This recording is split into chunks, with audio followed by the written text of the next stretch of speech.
بسم اللہ الرحمن الرحیم۔ اگر کسی نے بہت زیادہ ستایا ہو اور دل دکھایا ہو تو رات کے وقت اس کے لیے بد دعا کر کے سونا، کیا ہم اس سے خود ہی گنہگار ہوں گے؟ بہت زیادہ ستایا ہے تو کوشش کریں جو بدلہ ہے وہ لیں اس سے، اگر معاف کر سکتے ہیں معاف کر دیں، بدلہ لے سکتے ہیں بدلہ لیں۔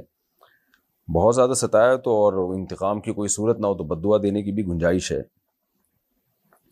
اگر کوئی مسجد تعمیر کروانی ہو اور اس کے قبلے میں تھوڑا سا فرق ہو تو کیا سب کی نمازیں ادا ہو جائیں گی؟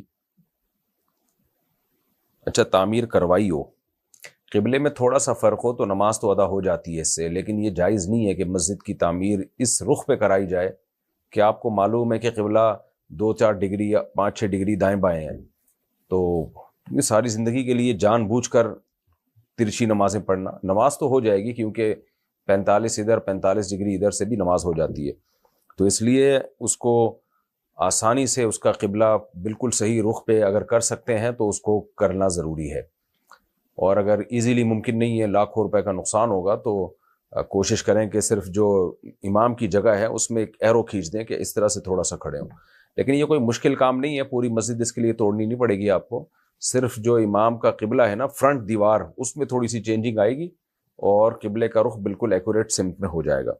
باقی 1-2 ڈگری اگر ہے، 1 یا 2-3 ڈگری ہے، پھر چھوڑ دیں اس کو۔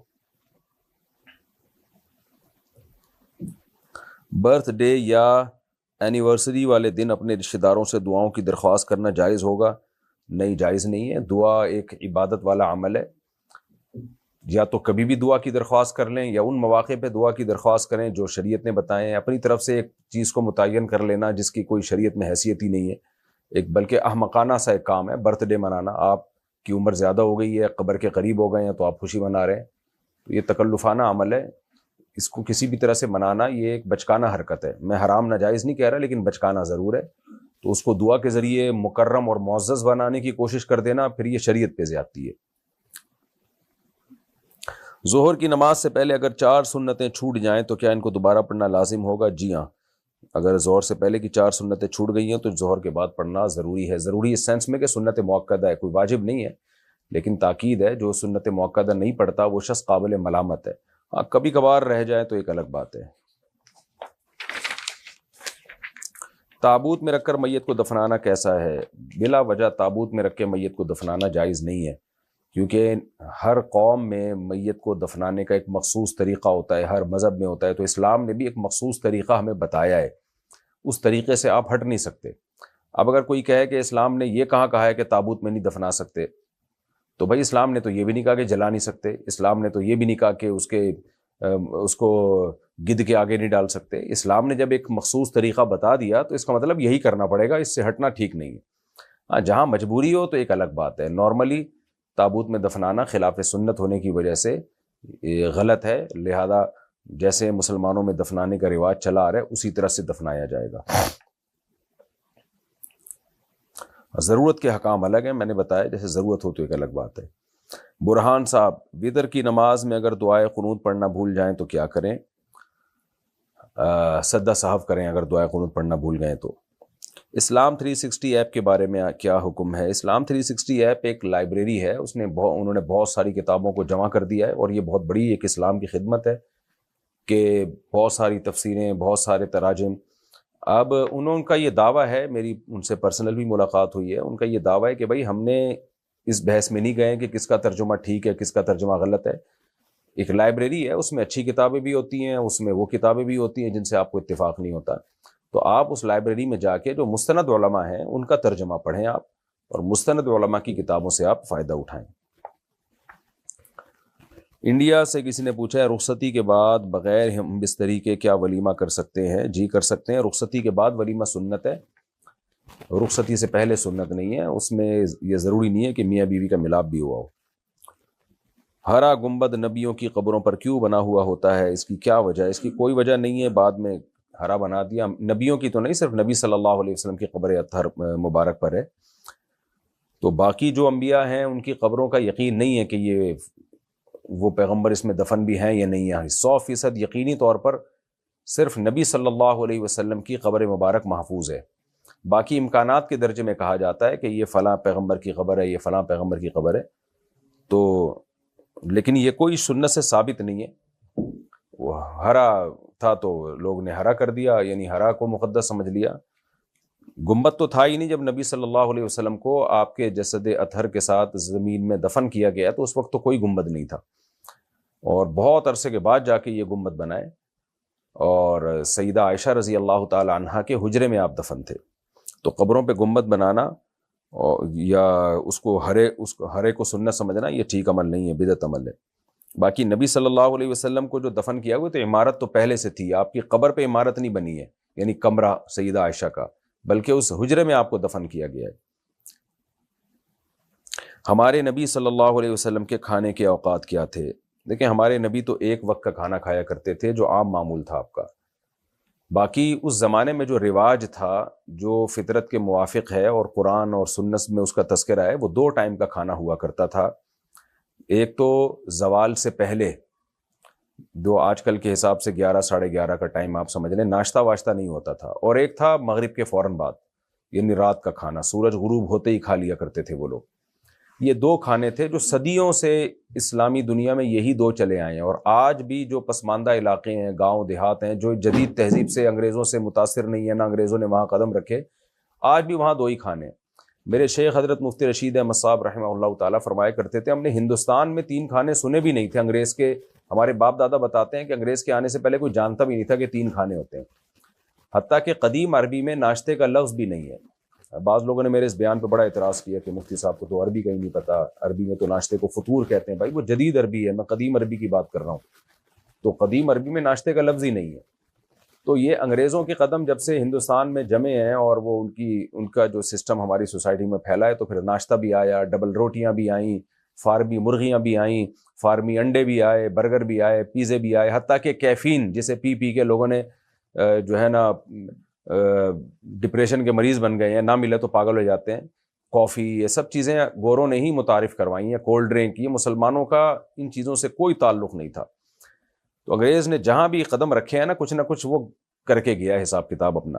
اور آج پھر کافی کے فضائل پر آپ چینلوں پہ دیکھیں، کافی جگر کو متحرک کرتی ہے، کافی ہارٹ بیٹ کے لیے، ہارٹ اٹیک سے بچاتی ہے، پتہ نہیں کیا کیا فضول چیزیں کافی کے بارے میں ڈال دی ہیں۔ کچھ نہ کچھ فائدے تو چرس میں بھی ہوتے ہیں۔ تو کافی میں بہت زیادہ کیفین ہوتی ہے، وہ آپ کو اس کے ایڈکٹ ہو جاتے ہیں آپ، اس سے جو بدن میں چستی آتی ہے یا بلڈ کا سرکولیشن بڑھتا ہے، وہ وقتی ہے، وہ نیچرل نہیں ہے۔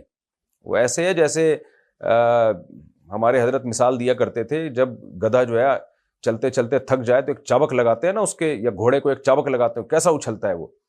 تو انسانی باڈی کام کرتے کرتے تھک جاتی ہے، تو اس کا حل یہ ہے کہ سو جاؤ بھائی آرام سے۔ جب اٹھو گے، جیسے دیکھیں بچہ جب سو کے اٹھتا ہے کیسا اچھلتا کودتا پدکتا، تو کوئی کافی تھوڑی پی ہوتی ہے اس نے، ایکٹیو ہوتا ہے کیونکہ آرام بہت اچھے طریقے سے، گہری نیند لی ہوتی ہے۔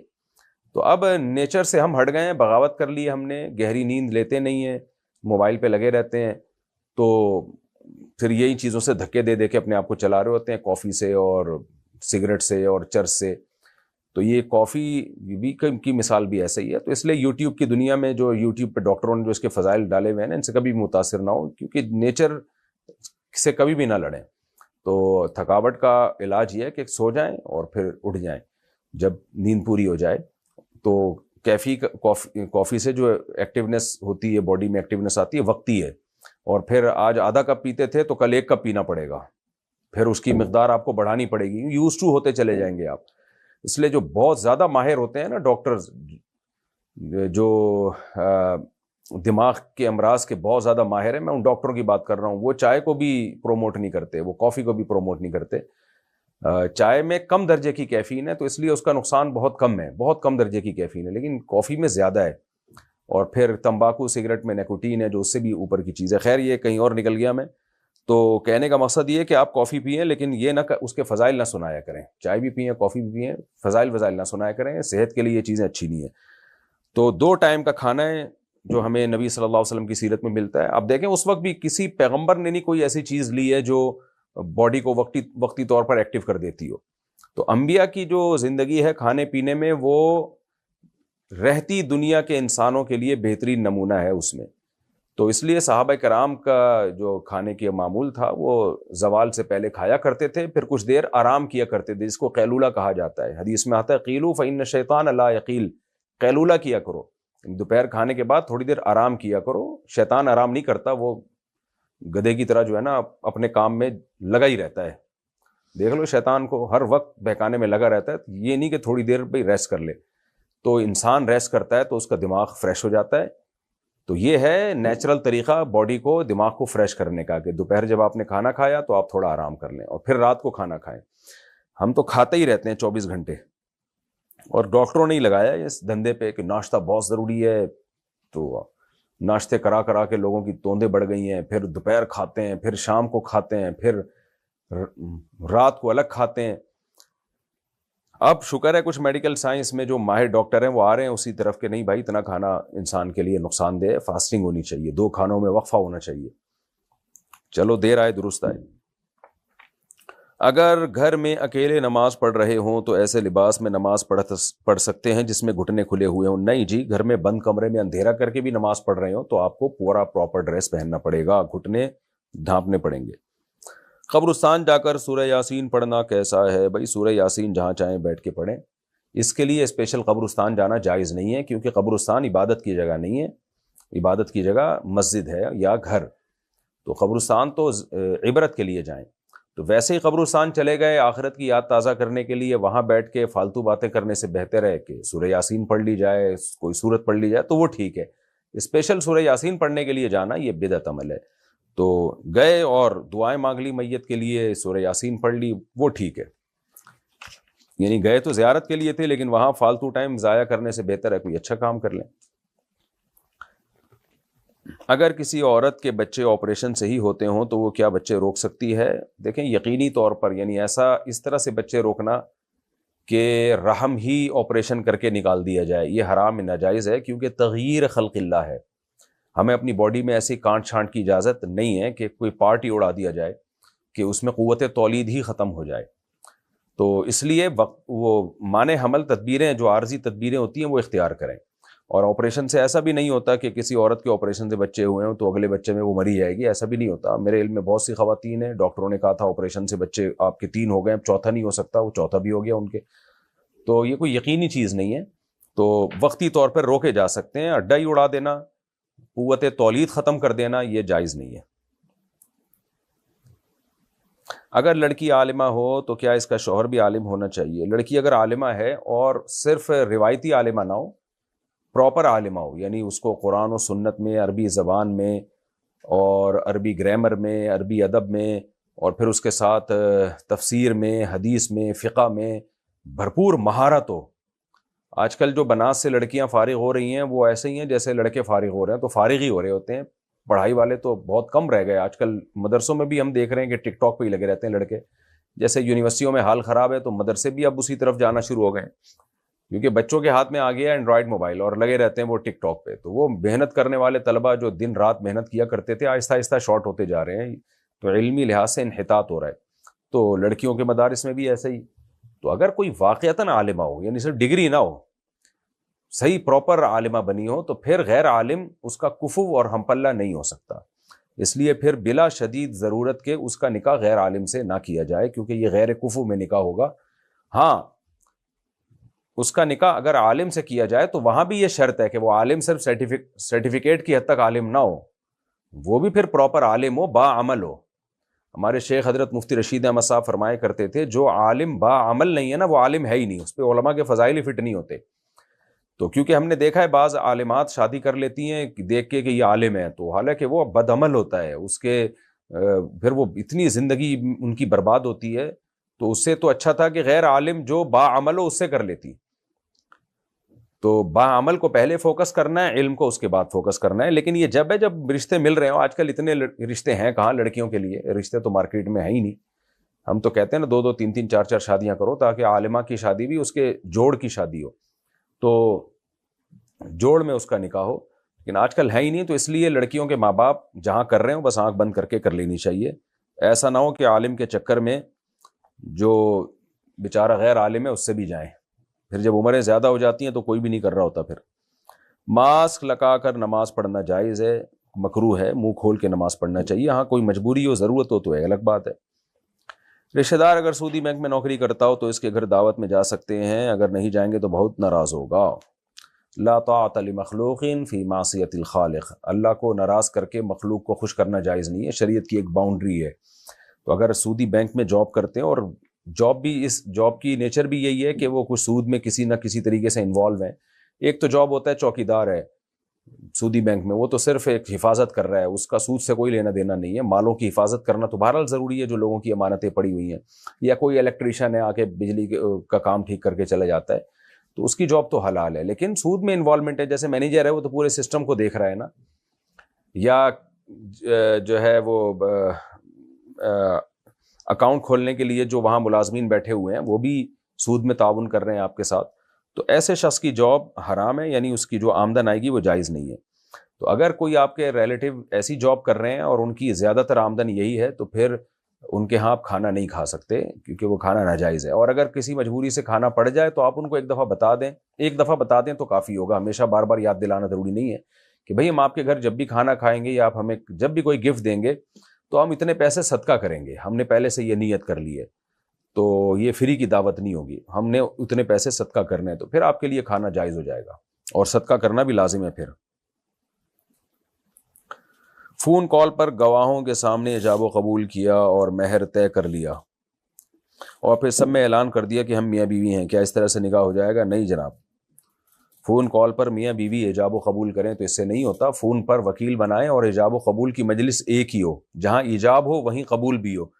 تو اگر دلہن موجود نہیں ہے تو دلہن کے وکیل موجود ہوں اس مجلس میں، وہ قبول کریں دلہن کی طرف سے، اور اگر دلہن موجود ہے دلہا موجود نہیں ہے تو پھر دلہا کا وکیل ایجاب کرے اور وہاں سے دلہن کے وکیل قبول کریں۔ یعنی ایجاب و قبول کی مجلس میں فزیکلی دولہا دلہن کا یا ان کے وکیلوں کا ہونا ضروری ہے، موجود ہونا، بعد میں اعلان کرنے سے کچھ نہیں ہوتا۔ میری موبائل کی دکان ہے، اگر کسی موبائل کی قیمت 8,000 ہو لیکن میں ادھار پر اسے 10,000 میں دوں تو کیا یہ جائز ہے؟ اسی وقت طے کر لیں کہ میں یہ آپ کو موبائل 10,000 میں قسطوں پہ یا ادھار پہ دے رہا ہوں اور فلاں تاریخ کو مجھے پیسے دے دینا، تو یہ جائز ہے۔ اس کنفیوژن کے ساتھ بیچنا کہ یہ موبائل لے جاؤ، کل پیسے لے آئے تو 8,000، کل نہیں لائے تو 10 لوں گا، یہ سود ہو جائے گا۔ نماز پڑھتے وقت ہم پاجامہ یا پینٹ کے پائنچے اوپر کر لیتے ہیں، کیا یہ عمل صحیح ہے؟ ضروری ہے، نبی صلی اللہ علیہ وسلم نے فرمایا ان اللہ لا يقبل صلاة رجل مسبل ازارہ، اللہ اس کی نماز قبول نہیں کرتے جو اپنے ازار، یعنی کوئی بھی چیز جو آپ نے نیچے پہنی ہوئی ہو نا وہ ازار ہی ہے، تو اس کو ٹخنوں سے نیچے کھینچے، وہ اس کی نماز قبول نہیں ہوتی، لہذا اس کو کسی بھی طرح سے اوپر کریں، موڑ کے کریں یا جس طرح سے چاہیں کریں۔ جب روح نکل جاتی ہے تو کیا وہ دفنانے کے وقت جسم کو قبر میں داخل ہوتا ہوا دیکھ رہی ہوتی ہے؟ میرے علم میں ایسی کوئی بات نہیں ہے، شہداء کے بارے میں بعض روایات ہیں لیکن ان کی سند کی مجھے تحقیق نہیں ہے۔ اگر کوئی پیسے لے کر کچھ عرصے میں ڈبل کر کے واپس کر دے تو کیا وہ لینا جائز ہوگا؟ اگر کوئی پیسے لے اور لیتے ہوئے یہ ایگریمنٹ ہوا ہے کہ جب واپس کرو گے تو دگنے دو گے، تو یہ تو حرام اور سود ہے۔ اگر آپ نے کسی کو قرضہ دیا اور کوئی آپ کے دل میں یہ بات نہیں ہے کہ ڈبل کر کے واپس دے گا، نہ وہ مجبور ہے اور وہ صرف خوشی میں ڈبل کر کے واپس کر دیتا ہے، تو یہ بالکل جائز ہے، کیونکہ سود معاہدہ کر کے جو رقم اضافہ دیا جاتا ہے نا اس کو سود کہتے ہیں۔ نبی صلی اللہ علیہ وسلم کی عادت شریفہ تھی کہ جب کسی سے قرضہ لیتے تھے تو آپ لوٹاتے ہوئے بڑھا کے لوٹایا کرتے تھے اس کو، تو تاکہ حل جزاء الاحسان الا الاحسان، احسان کا بدلہ احسان ہے۔ کسی نے آپ کی مدد پوری کر دی ضرورت کے وقت تو آپ کو بھی چاہیے کہ اب کچھ بڑھا کے دے دیں اس کو، تو یہ احسان کہلائے گا، یہ بہت پسندیدہ عمل ہے۔ آج بڑھا کے دینا تو دور کی بات ہے، جتنی رقم لی تھی کم بخت اتنی بھی نہیں دے رہے ہوتے، اس میں رلا دیتے ہیں۔ میرے 4 بچے ہیں، میرے شوہر میرے جیٹھ کے بیٹے کو ہمارے گھر میں رکھنے کا کہہ رہے ہیں، اس نے میرا دودھ پیا ہوا ہے لیکن میں رکھنے سے منع کر رہی ہوں کیونکہ پھر سارے بچے مل کر مجھے بہت ستاتے ہیں، کیا میں گنہگار ہوں گی؟ نہیں جی، گنہگار نہیں ہوں گی، جیٹھ کا بچہ ہے، جیٹھ پالے، جس کا بچہ ہے وہ پالے، آپ کیوں؟ اچھی بات ہے پال لیں تو، لیکن اگر مشکل ہو رہی ہے تو شوہر کے لیے پھر یہ ٹھیک نہیں ہے۔ یا تو آپ کے نہ ہوتے تو چلو، 4 بچے ہیں ماشاءاللہ، تو شوہر کو چاہیے اپنے گھر کے ماحول کو خراب نہ کرے۔ باقی کیا مجبوری کیا ہے یہ جب تک میرے سامنے نہیں آئے گی تو میں پوری بات نہیں کر سکتا، لیکن نارملی تو ٹھیک نہیں ہے۔ ویسے بھی جیٹھ کے بچے سے تو آپ کا پردہ ہوگا، وہ جب بڑا ہو جائے گا تو آپ پر لازم ہوگا کہ آپ اس سے پردہ کریں، کیونکہ جیٹھ سے بھی پردہ ہے تو اس کے بچوں سے بھی پردہ ہے، وہ آپ کے شوہر کا بھتیجا ہے، آپ کا بھتیجا نہیں ہے، ویسے بھی وہ نامحرم ہے آپ کے لیے۔ اور آپ کے 4 بچوں میں اگر بچیاں بھی ہیں تو جیٹھ کا بچہ تو ان بچیوں کے لیے بھی نامحرم ہے، پھر پردے کے بھی مسائل کھڑے ہوں گے۔ کون سے وقت میں دعا سب سے زیادہ قبول ہوتی ہے؟ بہت سارے اوقات ہیں، لیکن قرآن و سنت سے ہمیں پتہ چلتا ہے کہ سب سے زیادہ دعا کی قبولیت تہجد کے آخری وقت میں۔ نبی صلی اللہ علیہ وسلم نے فرمایا اللہ تعالیٰ آسمان دنیا پہ آ جاتے ہیں رات کے آخری حصے میں اور پھر پکارتے ہیں حل من مستغفر اغفر اللہ، کوئی ہے گناہوں کی معافی طلب کرنے والا میں اس کے گناہوں کو معاف کروں، کوئی ہے مجھ سے روزی طلب کرنے والا مسترزق ارزق اللہ، میں اس کو رزق عطا کروں۔ اگر کسی پر قرضہ ہو تو کیا وہ تھوڑا بہت صدقہ دے سکتا ہے؟ پہلے قرضہ ادا کر لو میرے بھائی، خدا کے لیے اس جس سے قرضہ لیا اس کو مت ترساؤ۔